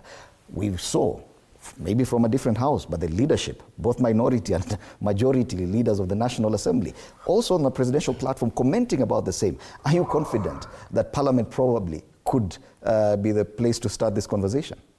Well, far from it, because I think we have agreed kakistocracy is the order of the day. We have the most incompetent houses, both now as Senate and the National Assembly. Because one, for the Speaker to have pronounced himself publicly on abductions and assuming such a reckless position, really that is not, it is way below his standard of operation. Two, then for him to come back to the House and say, we cannot, having discussed the matter outside there, he did not care about the standing orders then. But he comes back to the House and says, this is a matter of national interest, I agree, but we cannot discuss it, it has to be presented by certain specific persons. Really, it speaks to incompetency in both houses. Secondly, Fred, we must agree that the #1 defenders of the abductors have come from government. And they have done it even in front of the president. And the president has not called them to order. So we must ask ourselves as regular Kenyans, so is it that they do not find anything wrong? Is it that they agree with violation of just basic human rights of expression? Is it that in this regime, we should just sit pretty and wait to be guided as they wish? This is not going to happen in modern thinking and modern wisdom. We must take what we call institutional responsibility, and then further it down, cascade it down to individuals. Question is, will it happen? As you've said, there have been so many instances where people expected an explanation. It was never presented, and nothing, and there were no consequences. The hope is that today IG will present himself. That would be a good beginning to have this conversation. If he does. If he does. If he doesn't, then institutional responsibility, the court should deal with him accordingly within the law. This is the only way we can end this, because, Fred, we may go back and try to unravel what may have transpired, how people were killed, how people are abducted and detained. But also, we must have a progressive conversation and agree that as Kenyans, we want to know that our basic human rights, they remain as so, regardless of who is in office. There have been even suggestions that this matter should be taken to the ICC when dismissed. Should that be the way? Because if all else fails locally, should we go to the ICC? You know, the beautiful thing with the 2010 Constitution is that we've got a judiciary which has demonstrated capacity and competence, that they exercise both institutional and decisional independence. Like the judge who is handling this matter has pronounced himself in black and white, and there is no contradiction. So I would be reluctant to say that the institutions within Kenya failed, that then we need to get external help. And then there's a saying from Shakespeare, I think it's, what's good for the goose is good for the gander. Now, the former deputy president has indicated that, he has made some allegations, which in my view would be, if accurate or if found to be true, they would form the basis of, they would actually be a threat to national security. And we are talking a gentleman that while he was in power, he put on a blindfold. But now that he's not in power, that he doesn't have a GK, all of a sudden he has experienced the Damascus moment. But avoiding the Damascus moment for a while, I think the former DP owes Kenya an explanation, because he came earlier on and he said that he had information around abduction. I would also expect that he would have a session with the law enforcement officers to shed more light, because it appears the case that he has more information that most Kenyans have. And as for the first time, as Maliba indicated eloquently, we need to go to the roots of this abduction. Because if we don't go to the roots, if we treat abductions using a painkiller, give it a Panadol, then it will fizzle for a while, but it will come back. If we don't establish the root cause using the first principles, abduction in Kenya will become an industry. Even people will form groups, and people will start abducting political leaders, business leaders, corporate leaders. It will become a very big industry. So whether or not we go to the logical conclusion, we must go to the root cause to find out who is actually funding these abductions. Are these abductions being funded by taxpayer resources, or there are some cartels and special interest groups who are funding these resources? But guess what? The families of the people who have been abducted, they don't want to know who is funding these abductions. They just want to know that the architects are going to have their day in court. I saw a lady there crying that these are my 2 children. These are the people I look forward as my retirement package. And my 2 sons are just missing all of a sudden. and nobody is coming to give him an explanation, to give her an explanation. So citizens have these valid expectations. And then number two, we must not politicize these abductions, because I've seen a number of politicians trying to grow political capital. Like we are told, there are the two houses, the National Assembly and Senate, are institutions governed by standing orders. Now, if you know the provisions of standing orders, you know what it takes for you to call a special sitting, and the way the speaker has indicated, that it has to be the majority leader or minority leader to call for a special sitting. So you know for a fact that as a senator, you have no capacity nor competence to call for a special sitting, and then you proceed to call for a special sitting.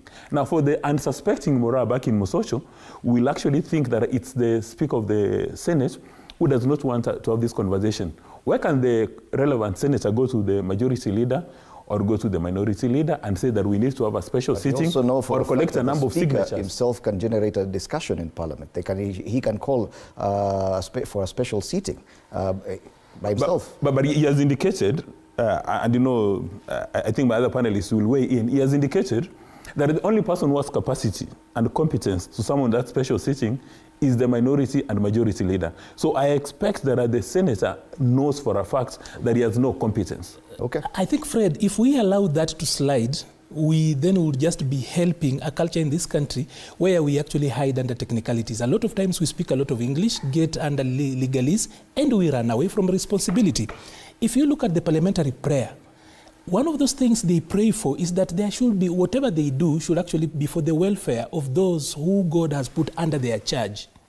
You can't tell me that something of national importance, such as discussing abductions, is something a speaker who's learned, and we're not talking about who, as in this is an alliance guy, a University of Nairobi guy, as in can actually get around legalist, and actually instead of actually directing that somebody's done about it. We have seen the Senate and Parliament in the past reconvene to discuss mundane things. So we cannot slip this under. And allow me to say this very, very quickly.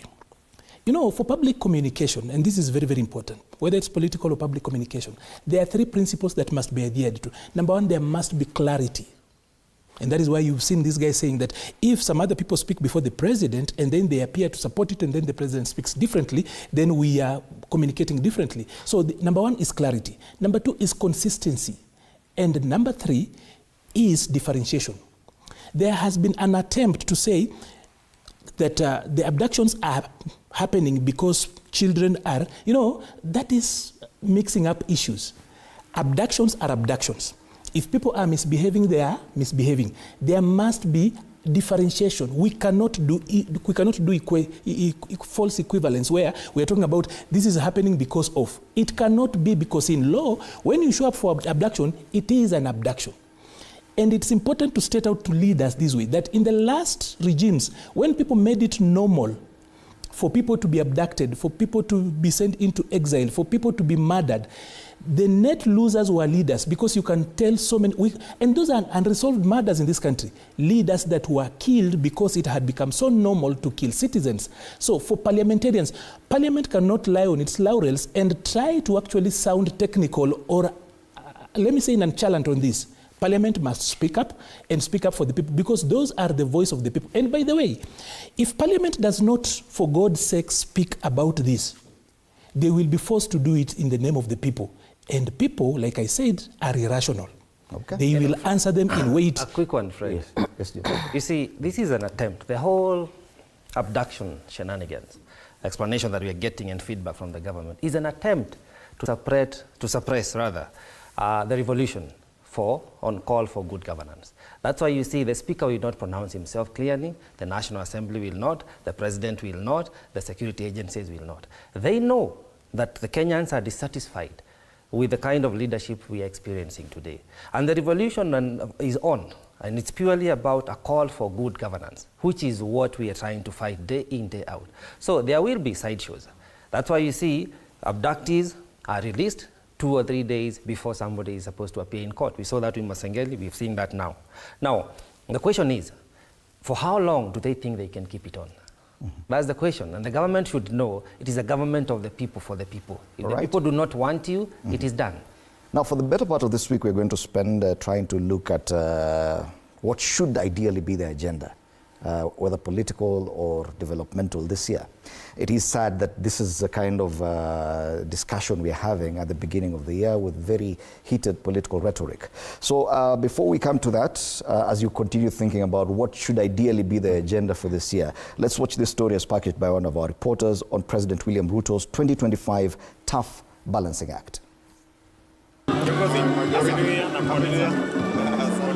The politically charged barrio of mother to National Assembly Speaker Moses Wetangula, Mama Anna Nyama, between President William Ruto's allies and his former deputy Rigathi Gachagua not only shook the country's political landscape, but has set the tone for a decisive year that could shape the 2027 election race.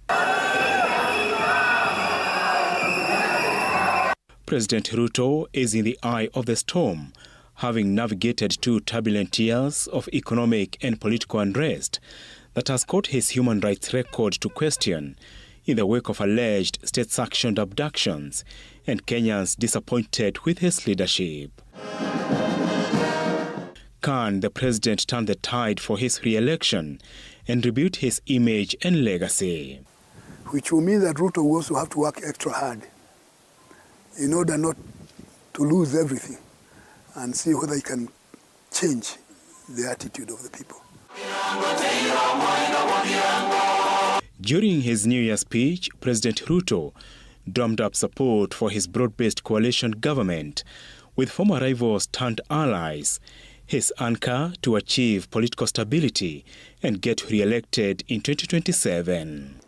The broad-based bipartisan national conversation we are having with leaders from various political formations seeks to extend the principle of inclusiveness to its widest possible reach without compromising the fundamental values of competitive democracy and diversity in viewpoints. Raila Odinga. Despite his strategic moves in 2024, 2025 is proving decisive and a major test for the president if former Prime Minister Raila Odinga does not clinch the African Union chairmanship seat. Odinga, with a huge support base, has never missed an election in the past 4 decades. He'll be a candidate in 2027. Even if he wins it, he might still be a candidate. That's in the DNA, Raila's DNA. Because he would like very much to be called His Excellency Raila Amolo Odinga, President of the Republic of Kenya. And all those ceremonies, paraphernalia that go with the president. He would enjoy them. In the Mount Kenya region, President Ruto, who is keeping his deputy in check after nominating 3 new cabinet secretaries, amid fears that his government is willing to work with a proscribed group to fight Gachagua and tame dissent in the region, will be waiting to see how the courts will rule on the Gachagua impeachment case, which could give Gachagua a political lifeline, another headache for the president. So it was an anti-Gachagua move. That's what it was. Can these people be able to stem Gachagua, given their past record? I doubt it. So now Gachagua is waiting for the court to decide whether he was removed unfairly or whatever it is. Deputy President Professor Kithure Kindiki, previously shy of high-octane politics, has also waded into Mount Kenya politics amid questions of whether he will match Gachagua's might in winning Ruto's support in the Mount Kenya region. Wiper Party leader Kalonzo Musyoka, who has positioned himself as the alternative opposition leader to face Ruto in 2027, after the exit of Odinga from opposition politics, will have to bite more according to pundits, and possibly form alliances with Gachagua and Martha Karua and other opposition leaders. This as emerging opposition leaders, among them Trans Nzoia Governor George Natembeya, also grooming to face Ruto is former Interior CS Dr. Fred Matiang'i, Busia Senator Okia Omtata, and lawyer Morara Kebaso. Kalonzo, who stands a very good chance in every way, will need to double up. He needs to show force, show vigor, show courage, he appears to be too soft. And as if he has always to be held by somebody else. A looming 2025-2026 finance bill in the horizon amid a disgruntled Gen Z, which staged anti-government protests in 2024, forcing cabinet changes, makes the president's political strategy seemingly on trial again. Apul Kamau, TV47. Oh yes, the president does definitely appear to have his work cut out this year. And the question is he getting his priorities right? There are so many things that we should be looking at right now. The IEBC reconstitution, delimitation of boundaries, governance issues, pending bills. Yet we're seeing, Kathy, that with the beginning of this year, an obsession, especially among politicians, to fight the former deputy president, now defending what we may call indefensible in the abductions. If you were to have a list of priorities that this administration should be focusing on in 2025, remember, in as far as elections are concerned, it is Tanzania to go first in 2026, then Uganda in 2025, then Uganda in 2026. Ours comes 3 years from now. Yet we're already talking about the president's second term and whether or not he can get it. Yeah, I think, you know, we've started politics, so to speak, in this country. When you look at both sides of the political divide, and right now I think there are actually three, because there's the Gachagua divide, then there's the Kalonzo, although they pretend to be the same, but they are not the same. And then of course we have the leading, the regime, the current government led by William Ruto. Clearly, we are doing high-octane politics. We are not working for people. If you look at all the functions that have been attended by our leaders, including the president himself, he has sat there when people took the mic, you know, and talked about 2027. Yet Kenyans are pretty much concerned about biting issues, you know, the cost of living. And I think this is a song that people have sung for the last 2 years. And moving forward, I think it would be important for him and for his government to focus more on the biting issues and the issues that Kenyans have been talking about. They are the issues that the Gen Zs raised. Even his handshake with the recent handshake between him and Uhuru Kenyatta, we saw the communique, and it's the same issues that were raised by Uhuru Kenyatta. It's the same issues that were raised by the church. I mean, when are we going to get down to work? When are we going to look at all these issues that have been raised by Kenyans and start working or be seen to be working? Because right now, I doubt we are really focused on work. We are doing more politics than work. But then, I think his situation, which has not been very good, has been made worse by his impeached by his former deputy president, Rigathi Gachagua, who has just decided that he's out there to do politics and actually decampaign his former boss. And that is something he started immediately he was impeached. If you listened to him just before he was impeached, he spoke about, you know, I'm just following my leader. And when he actually exited the stage, he decided now, yeah, you know, what the opposition was calling kufa ndereva, kufa makanga. And I think Gachagua is focusing more on that. We need to see politics for what it is, because to me, Gachagua is not really concerned about the issues of Mwananchi. He's just playing politics. He has decided that he's going to destroy the president, he's going to destroy his legacy, he's going to decampaign him towards 2027. And Kenyans must be able to see it for what it is. Now, what I expect to see in the new year, I think I listened to the president as he gave his speech in Kisii. The speech was quite encouraging. It inspired some hope. And we really hope that what he spoke about and what he promised is exactly what he's going to live, you know, to achieve. One of the challenges that this government has had, and even before they were elected, is the fact that they overpromised. And when they took power, they have continued promising and saying things that are not achievable, either not achievable or they are not willing to achieve those things that have been promising the people. And for that, nobody takes them seriously. So at times, the president will say something that should actually communicate very strongly to the people and give direction. But people, you know, will tend to think, oh no, that is another lie. And I remember if you listened to him during the Jamhuri celebrations, he reminded us that everything he's saying nowadays is facts. He's not lying, you know, he's to an extent that he's now having to really defend himself and defend his point and everything that he says. Does he lack people who can speak for him in his government? I think yes, because they are doing more politics than work. And we need to start seeing the people working around the president and with him do more work as opposed to politics. 2027 is, 3 years from today.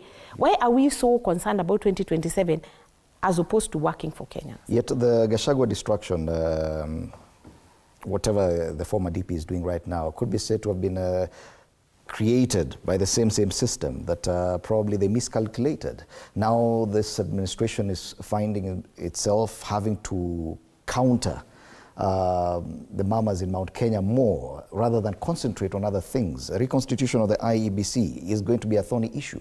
Boundaries, delimitation and review. We are still in defiance of the Constitution. Do you think President William Ruto has his priorities right? Well, you know, for the president, the number one priority is to maintain political stability, economic stability, and defense and security stability. Because without those three, then you don't have a country. So that would be his first priority. And then on the issue of IBC, it's still, I don't know that there's anybody in Kenya who really understands why we don't have IBC. I mean, the commissioners, because we've gone through a lot of processes. There was a piece of legislation, the president signed it into law, and then there was an IBC selection committee, and then Mr. Raila Odinga said, wait a minute, I'm unhappy with the composition. There was the NADCO conversation, so there was again a new law came into force. Then when the team started working, one of the parties we said to be representing an unparliamentary political party wants to represent a parliamentary party, so there is a matter in court. And it's one can easily assume that we have some special interests and cartels that I don't want IBC to be constituted or reconstituted today. And during a prior conversation, we said that in some of these national interest legislations, maybe we should have a limit on how far legislation can go, or we can agree that the composition has to take place within a certain framework. Because even the matters today in the High Court around IBC, the committee, as well as the Court of Appeal, even if we dispense with them today, Kenya's got about 55 million people. Another person will crawl from the woodwork, he will go to the High Court, and he will say, wait a minute, my interests have not been taken care of. In fact, one of the persons who went to court, understand, he says, when I look at this selection committee, it does not reflect the face of Kenya, it does not reflect the youth, it doesn't capture people with disabilities. So you can actually get a very valid reason, and you will go to court, and the courts will give you a hearing. So there is a risk that this matter will go on till April 2027. And you remember what Justice Kriegler and others said about IBC, that you need to have the team in place in good time. While people may say that the actual IBC is run by the secretariat, but you need these commissioners to really understand what is going on. So it appears that people who are happy with the status quo of where IBC is. And then at number three, you speak about what we should expect this year. But even before discussing that, one would have expected that all public officers of rank and cabinet secretaries last year or at the beginning of this year would have given us a report card to tell us these were my plans for 24 and that this is what I've achieved. Apart from Musalia Mudavadi, the Prime Cabinet Secretary, I've not seen any other Cabinet Secretary or Principal Secretary giving us a report card on what they've done. And failure to give us that information, a normal Kenyan will form the opinion that we are flying blind. Because when you've been given a responsibility, you need to give us a report card. Even if you don't like soccer or any sports, but there's a scoreboard somewhere. So you check in, you see the scoreboard, you see the scores. But from Musalia Mudavadi, he gave an elaborate presentation of what the Ministry of Foreign Affairs has achieved and as a Prime Cabinet Secretary. So there's a valid expectation that every other Cabinet Secretary and Principal Secretary will do the same. And then we must proactively promote Kenya as an FDI destination to address the issues that Kathy has raised. We need to make Kenya a very interesting proposition that anybody who wants to do business in Africa, they come to Kenya for they think of Kenya. If you're thinking of expanding to Africa and the Middle East, Kenya must be number one. Number two, we must proactively promote the sale of our products, teas and coffees, even promote Kenya as a tourist destination. Understand the numbers of the number of tourist arrival that come to Kenya as a nation. You cannot even compare them to the people who go to a city in France. So we need to do that. And third, we must create those international opportunities and export Kenya in truckloads. Some people say that government must create opportunities in Kenya. But I think if there's an opportunity to get international assignments, let's do that. And then finally, and this goes to Arnold Maliba, because he sits in a position of influence, I don't know why in Kenya we speak largely 3 languages. You speak your mother tongue, English, and Kiswahili. So failure to learn many languages has made that Kenya is losing opportunities. Like for instance, if you go to Angola, Angola is craving for people who can teach English. You've got a surplus of teachers in Kenya. Earlier on you said that the majority of them are unemployed. But if they only spoke Portuguese, they would go and work in these other countries. So in the context of the globalization of markets and productions, we must learn to speak many more languages. In fact, it's because of, as a result, that if you go to the UN, these international bodies, you hardly find Kenyans. But people from West Africa, whose language, whose lingua franca is French, they actually speak English. But if you go to the streets of Nairobi, how many Kenyans speak French, Arabic, Portuguese? That is something that we must embrace. In other words, when the Kenya Kwanza promised the pesa mfukoni, the economic indicators are okay, the interest rates, the inflation, but what Kenyans are asking for, while those economic indicators are very good, lakini kuna pesa mfukoni. So those are the challenges that must be addressed. You remember, even Joe Biden has done, did very well with the economy, but when the voters went to their pockets, they said, well, the economic indicators are very solid, but hakuna pesa mfukoni. Yes, Bwana Maliba, you come from a privileged position, serving a high rank within the party, UDA, which is the ruling party. And is in charge of policy. Yes, but if you look at the priorities from outside, what we see, it's number 1, fight Gachagua, number 2, counter dissent and the Gen Z protests, number 3, 2027 re-election, and number 4, AUC campaigns. Beyond that, we don't see anything else. If you were to ask me, the priorities going forward is that we must actually change a little bit. And that actually has not just to be a regime thing, it has to be an all-of-us approach. First of all, there are 6 things that I think are important. Allow me to just rush through them. Number 1, it will be important that today the administration rejigs the plan. You know, when you are doing strategic planning, you come up with a vision, mission, values, then the strategic objectives. Then as you go down, you come up with something called the organogram. So the organogram gives you the type of people you want. When you are coming up with TV47, you first of all conceptualize it, and as you plan, then you know Fred Ndimuli would be a good morning host, and that is how you are here. It's out of strategic planning. Now, why am I saying that we must actually rejig the bottom-up economic transformation agenda, what we call the plan, is because of the broad-based approach to things now. You know, if our strategic planning, which is better, or the plan, had given us an idea of the people we wanted to work and deliver that particular plan. Remember, we now have got Oparanya, we have got Mbadi, we are bringing in Mtai Kagwe and the others. People who are fundamentally, even Adam Solo, fundamentally opposed to the plan. At what point did they then have the conversion? When was the Damascus moment for them to now be able to deliver the plan? So we can no longer continue to pretend that we are delivering the plan when the people we are bringing on board have never had even a public confession that now we are converted to the better way. We are now going up the bottom-up economic plan. So, number 1, as a matter of priority, we must, now that we have got a broad-based government, we must rejig the plan. Unless, if we insist that we are delivering this, really people would ask us questions. Number 2, we must actually deal with taxes. One of the issues that is making Kenyans very angry is the issue of taxation. That needs to be worked, and I wanted to actually put that together with the cost of life. Number 3, we need to ensure that the rule of law is a thing. We must actually put it up there. And that, I'm simply talking about issues like abductions, acts of impunity that we actually are seeing there, those are issues that the government must actually come up strong on. Number 4, there must be flagship projects. Because remember, in 2023, the Kenya Kwanza administration never worked optimally because Azimio was in the streets. For all that year, we never worked optimally. We never delivered everything. We had a lot of noises in the streets. In 2024, we have had another demonstration so large, and I will tell you even as an insider that again, we were not able to work optimally. So Kenyans need that hard development. Otherwise, without that, we will not have legacy development, and it will be difficult for us to go to elections because elections effectively begin next year. This is the year when we actually have to do brick and mortar development. That must happen. Number 5 is the issue of corruption.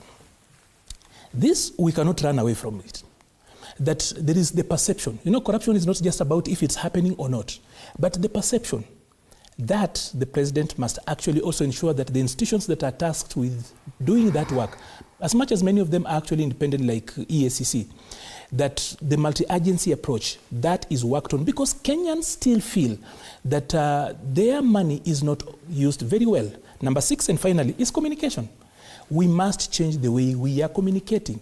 I spoke about the 3 principles of public communication, or even if you're doing political communication, unless you've chosen to give answers, there must be clarity, there must be consistency, and then there should be differentiation. We cannot be obfuscating and moving around and not speaking in a way. One of the reasons why this administration is suffering has actually been that our communication has never been aligned. I will give you a very quick one. This one is almost a self-indictment. Number 1, we have got Government Communication Center. Under that, of course, the person that leads that is the Office of the Government Spokesperson. That is 1. Number 2, we have got, of course, the Presidential Communication Team that has got Talam and has got Hussein, that is working out on that particular end. We have got something called the National Communication Center. I think it has got Owino, the former police spokesperson, and somebody around that. In the Government Delivery Unit, I have seen the former CS Owalo. He has put up a powerful communication team. And then there is us, we in the political party that are doing political communication. There is need to harmonize, and the president spoke to it. There is need to harmonize communication, because so long as there is no clarity, you know, like, look at this. The president says this, the IG says something else, and then a leader of parliament, Ichungwa, speaks something else. So there must be clarity. We cannot keep on speaking in so much poetry. It becomes difficult. So those, for me, are the 3 important things that we must do going forward. Okay. So that then you don't tell me that our priority is fighting Gachagua. And those are the things. Fred, just give me a minute to address the point he has raised. The biggest challenge with the Kenya Kwanza administration is not even about the flagship projects or signature projects, because those ones are available. You can see them. You can even touch them. The biggest challenge, and for the first time, Maliba is giving the wrong prognosis. They are engaged in policy dissemination instead of policy communication. When you're doing policy communication, the key stakeholders must understand why you're coming up with this policy. You must secure their goodwill. Okay. But for them that are doing policy dissemination, they go to the top of Mount Kenya and Mount Kilimanjaro and say, we are doing this. They don't even consult stakeholders. Okay, Mount Kenya, they have a problem. Yes, Fred, I think I really appreciate confessions of Maliba. Today is very frank. Yeah, is that a Damascus moment? He's finally seeing the light. The plan is not working. And I really hope the president is well aware of that fact. So it is not holding. The center is no longer holding. My biggest expectation as of now is 1, rule of law. That is number 1. That is a non-negotiable for all of us, across board. Because it is the only way we are going to operate in this country, whether it is flagship projects, whether it is brick and mortar, we have the avoidable housing and other factors, projects that the government is trying to run, whether it is stabilizing our education system and our health sector, the rule of law must prevail. Because it is ironical how, on one hand, we do not have a fully constituted and functional IEBC because of the processes and procedures within the judiciary. Then on the other hand, you're talking about abductions and other gross violation of court orders. So they pick and choose when to abide by the Constitution and by the laws therein. It has to be standardized. That is 1. Secondly, I'm not bothered by the Gachagua factor. That is going to be a non-factor come 2027. Because what he has finally done... But it is definitely a distraction, right? It is a distraction, but it's not going to be a factor in this manner. But, what he has finally done is join the people. Remember, the revolution was on before he was impeached. He has just come out to sort of applaud and amplify what the dissatisfaction that Kenyans are having towards this regime. And I just want to see how far he's going to play it out. But at this point in time, we are saying, anybody who is coming out and calling out the government on what needs to be corrected for us to have a stable economy and a well-governed country, they are welcome to join the revolution, whether it is Gachagua, whether it is Maliba today, whether it is anybody else. So that is not quite something that we should be really defocused on. Our focus has to ultimately be on austerity measures for this country. Because the economic crisis we are having now, we don't have a socio-political issue. We have a socio-economic problem. And that is what we need to focus on. The only way to liberate ourselves economically, it has to start with the austerity measures the president tried to outline after the collapse of the finance bill. But that was just on paper and has remained on paper. So this year, can he just pull back and try to at least have his word mean something to Kenyans? Because when you talk of communication, it starts with a trust deficit. Kathy says that he hopes what the president said during the New Year's Eve will somehow hold and mean anything to this country during the year. Because, well and behold, anything that has been said before has just been an attempt to quiet the storm. We need to be very deliberate on how we want to run this country and how we want to be governed. It is true the plan is not working.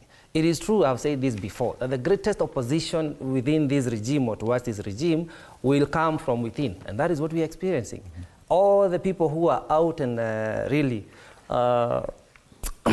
driving agitation against the government are from the UDA party. Look at all the senators and the MPs who are with the former deputy president are from the UDA party. Look at all the people who are leading the chaos. When you have the majority leader, the Senate, the Speaker of the Senate, casting aspersions on Kenyans. Who are they? They are all coming from the ruling party, which is under the president. So the greatest opposition has been well cultivated within its own backyard. And if they do not address that, the president must call his people to order. He must streamline his lieutenants because they don't do him any justice. When an injustice has been perpetrated upon the public policy, because remember, public policy is not at the goodwill of the president or the government. We own the government, we fund the government. So the public policy ought to be to our own interest. When the people that the president has trusted to work with are really not serving the interest of Kenyans and are also painting him in bad light, it is upon him. Remember, we saw engineer Oscar Sudi saying that if I were the CS, this would have happened. Saying, don't worry about 2027. Early morning, you're going to win. These are not the things you want to hear now. Okay. And finally, Fred, leadership is not about being in a position. Leadership, especially in our Kenyan context today, and we're talking about now the governance and presidency in particular, it is about constituting a team that will deliver whatever mandate you have been given and whatever you have sworn oath to. Okay. The president is not doing very well. Okay, I'm going to give each one of you 60 seconds. Response to them would be important because there are things I said. I'll give you a minute and a half then. But let's start with Kathy. I'll come to you. 60 seconds each going forward. Of course, we even expect some new members to be joining the cabinet sometime this month. Your final comments going forward, Kathy. I mean, as we all know, this is our country and we do not have another country, you know. And it would be good that we all adopt a very good attitude towards the welfare of this country. But then as we move forward, I think a lot needs to be seen, to be done or to change, as far as the government is concerned. But even us as a people, we need to change our attitude towards government and governance. And we need to be more genuine when it comes to political engagement, and especially where the masses are concerned. I mean, for me, the most untruthful man today is Rigathi Gachagua, because I mean, how did he change all of a sudden? 1 minute he was praising the government and telling us everything is okay. Every time he came to Nyeri, where I come from, every time he went to Mount Kenya, he kept telling the people that heshimu raisi.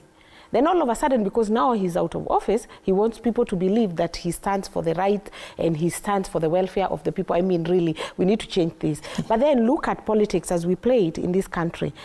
All what you need to change from time to time is change the forest. The monkeys are the same. You just need to move to another forest, change the topic, change the narrative, sell it to the people, get elected, pull out, and then come back and, you know, start lying to the people, because that is what keeps happening to us. I think I would like to call all of us who call themselves leaders. I know my brother here said that we do not have leaders in this country. It is very important that for the first time we start engaging in a national conversation. That means that we are going to tell people the truth and nothing but the truth, and we are also going to work for Kenyans, and genuinely so. Thank you, Kathy. This must go next. You know, Kathy has painted a very elaborate picture, but it still goes back to Mora and Wanjiko and Nafula, because after every 5 years, it's Kenyans who elect, I don't know whether to call them now leaders or representatives, but they go to the ballot and they elect people. But even before the ink dries on their fingers, they start suffering from bias or voters' remorse. Why does this happen?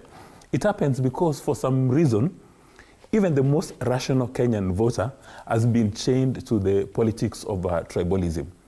You elect somebody, you know for a fact that this guy has never had a job, you know this guy is associated with wash, but because he comes from your village or he comes from your ethnicity, you elect him. Now there's where would you expect miracles? Because you've known this gentleman's political path. You know that he has a lot of money, yet he doesn't control the factors of production. So when he goes to the National Assembly or Senate and he sits, he doesn't propose a bill, he doesn't contribute to anything. In fact, the only thing they do in the National Assembly or Senate is make technical appearances. Then you come back and start crying that we don't have leaders, we've got a leadership crisis, yet you are the very person who voted them in. You know, Kenya is a democracy, we elect people every 5 years. So when you're complaining that we are bad leaders, does this actually mean or reflect on our decision-making capacity? That, or maybe we are suffering from the Stockholm syndrome, we've fallen in love with our captors. Number two, the Inspector General of Police owes Kenyans an explanation on this abduction. He says the National Police Service is not responsible. If the National Police Service is not responsible, then who is responsible? Okay. So either way, he owes Kenyans a responsibility. And finally, the National Assembly and Senate, they need to call the leadership of the security agencies and grill them. And these meetings must not be now covered in the name of security, that they'll not be open to the public. We need to see them being grilled. And finally, because of these abductions, it's very clear there have been errors of omission or commission, and we need to see some public servants resigning today. Okay.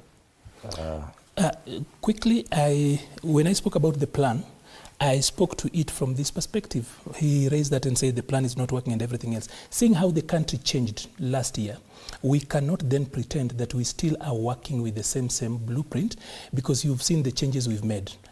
On the same, just to actually work out that particular point, remember that 4 months ago, we defended the inclusion of a PhD in agriculture as a CS. We brought in a PhD in ICT, in the ICT ministry.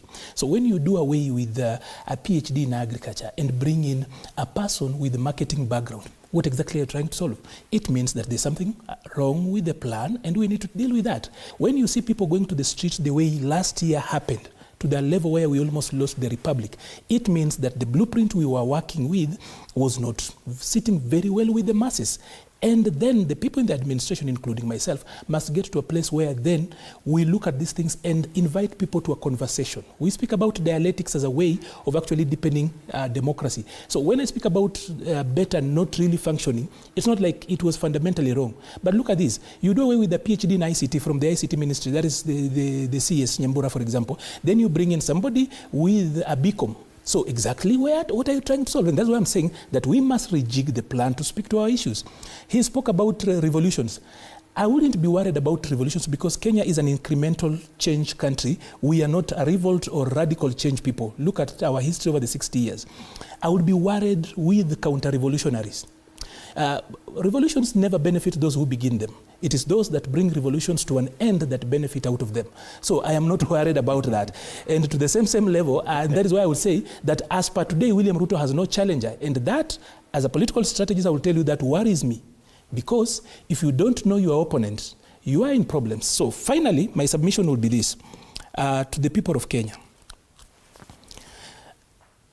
We are at a place, and one guy called the Apostle of Human Rights, that is the third president of the UN, that is Jefferson, says that the price... About 45 seconds. The price of liberty is eternal vigilance.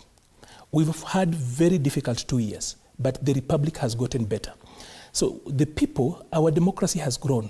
We must not lose anything, that we must remain vigilant. The questions that we're asking today, let it not pass. Like, for example, let us ask what happened to the squad that was actually done away with, and we spoke about it so publicly. What happened to that? What happened to the officers? These ones here, Fred, is very, very important. If people in government, and here I'll speak about the IG and the people, you know, the Article 14 institutions are just three: the National Police Service, the National Intelligence Service, and the Kenya Defence Forces. In this particular instance, two of them are actually stand to respond to Kenyans. That's the National Police Service and the National Intelligence Service. If the National Intelligence Service and the National Police Service are not the ones that are doing abductions, and they do not know who is abducting, then we don't need them. Okay. Yeah, just parting shot. Yeah, parting. Two quick comments. One, dictatorships emerge during tough economic moments. We are short of a dictatorship. What Maliba does with that information is up to him. Secondly, this is a special moment for one Right Honorable Odinga, and I feel we did not discuss him this morning. I want to wish him a belated happy birthday, 80th happy birthday, and thank him for his contribution to this great nation, democratically, politically, and otherwise. However, I know he's running for the AU. I just wish he can gift us as Africans, the neo-African, the gift of withdrawing his candidature. Because we need new thinking, we need modern thinking, and we wish him well and rest in his retirement. And I know there's a risk that you may just ignite a... withdraw it. No, can you clarify which candidature? Which Raila Odinga is running for the chairman's position of the Africa Union Commission. Yeah, why should you withdraw? I do not want us to start a new debate, because we are really out of time. Thank you so much. Dismas Mukua, political risk analyst, Arnold Maliba, head of policy and public affairs at the UDA party, Kathy Rungu, politician and also political commentator, and Josephat Kamanya, political analyst. Thank you so much for your time at TV 7 and for your very well considered opinions on the issues we just discussed. Looking forward into 2025, what really should we be focusing on vis-a-vis what we've just seen in the past 7 or 8 days of this new year? Well, another conversation coming after the break, matters to do with suicide and how we should be handling this issue. My colleague Anodida will be having a huge panel in studio. Do stand by for that. My name is Fred Indemuli. Good morning.